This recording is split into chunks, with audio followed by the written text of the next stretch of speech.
ښاغلي ولسمشر محمد اشرف غني طالبانو ته په اشاره وایي تاسو چې څنګه پر ګاونډیانو فکر کوئ همغسې نه دي. دوی چې اوس خپل ګټې په افغانستان کې ویني نو تاسو سره ښې اړیکې پالي او پر هیڅ چا هم باور مه کوئ. هغه ویلي پر ټولو باور ستاسو لویه تېروتنه ده. دغه تېروتنه باید تاسو ونه کړئ.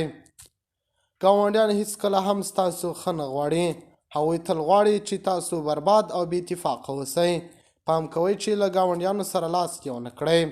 د خرابات ټي وي چینل درنو لیدونکو سلام، ستړي مه شئ، وخت مو بخیر.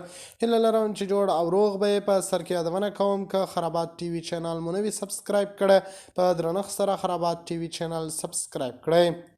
ولسمشر غني د ژوند لاره پروګرامونو په لړ کې طالب واکمنانو ته په اشاره پرته له دې چې د هغوی نوم واخلي وایي د تقسیم په طرح هیڅوک مخې ته نشي تللی.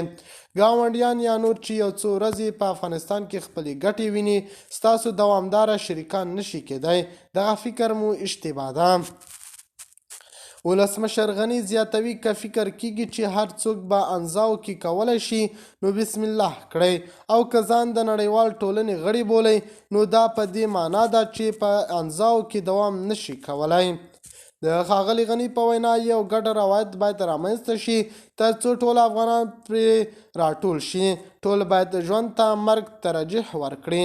په ګډه او په عزت له یو بل سره ژوند کولی لاره ده. جمعي عقل په فردي عقل او چت دی. امت په اجماع کې اشتباه نه کوي. نن ولس عقل بند شوی خو بندي هیڅکله عقل له لاسه نه ورکوي او باید ورته رجوع وشي. د خرابات ټي وي چینل درنو لیدونکو دا و زموږ د دې مهال چمتو کړی خبره د الله په امان تر بیا خیر چارې.